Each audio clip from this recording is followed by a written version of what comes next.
So we are down in our basement working on glue caddies that Rodney designed after a live occurred with Debbie Rigg at Studio MDAZ.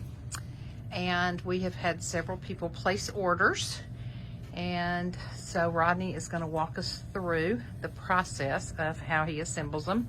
If you're interested in ordering one, PM me. For information, we're selling them for $29 plus shipping and handling. You finish them, we just send them all assembled and ready to go. So PM me if you're interested. Rodney, okay. Take it away. You can imagine lots of hours went into making hundreds and hundreds of these various parts, but anyway, this is just a little assembly jig to put it together. So we take this will be the front part the glue gun sits in.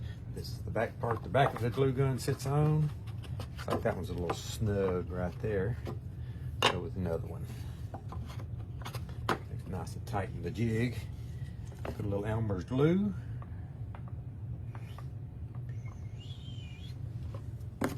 Sound effects are always good.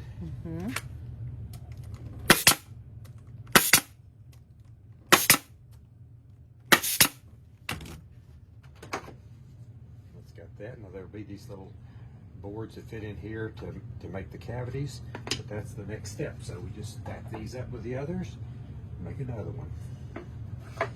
This seems like it's nice and fast and easy, and compared to making all the parts, it is. So most of the hours of work you're going into making all the components. Now it's just assembly time. Together.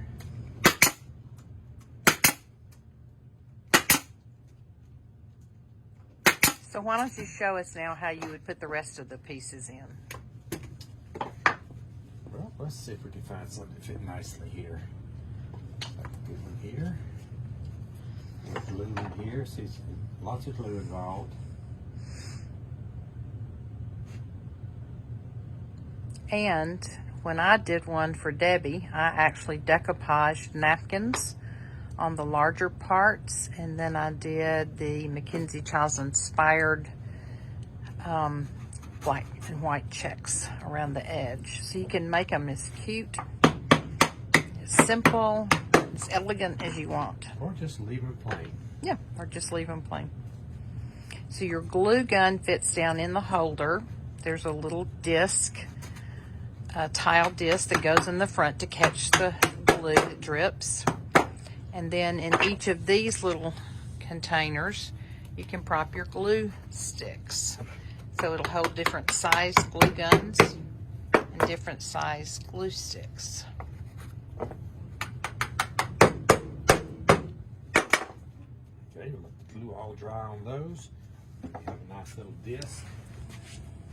One box of discs. Here they are. These for the glue to drip on. Which will not be glued in because we will leave it loose so you can glue it in after you've decorated your box if you choose to do so. Take it out. So this one, I've got to add a little handle on the back and grind a little bit more out of here for the glue gun to sit on. And the handle is for what? To wrap the cord around. It's not really a handle. It looks like a handle, but it's something to wrap the cord around, really. But that is basically it for that one. Let's see if I've got my little piece of wood. Where it's gotten off to. Behind you in the box. Right here. This is just my little gauge for it to see where it goes. More glue on here. Make sure it's centered nicely. Try not to staple your fingers. These are 1.5 inch long staples, so they can come all the way through and get you. There you go. Ready to paint, decoupage, box check, up, box up, and ship out. Ready to go. Now, what do you put down in one of those little containers? Don't you put a wedge down in there? Oh yeah, and in one side I usually put a little wedge like this down in here, so that if you drop one of the short glue sticks in, it doesn't fall to the bottom and be hard to get out. It'll prop up on that, but that allows you to just stand up different kinds, either the 3/8 or the 1/2 inch diameters, or different types of glue in there. So I usually do that, and you can put long ones in the other one. Great That's design. it.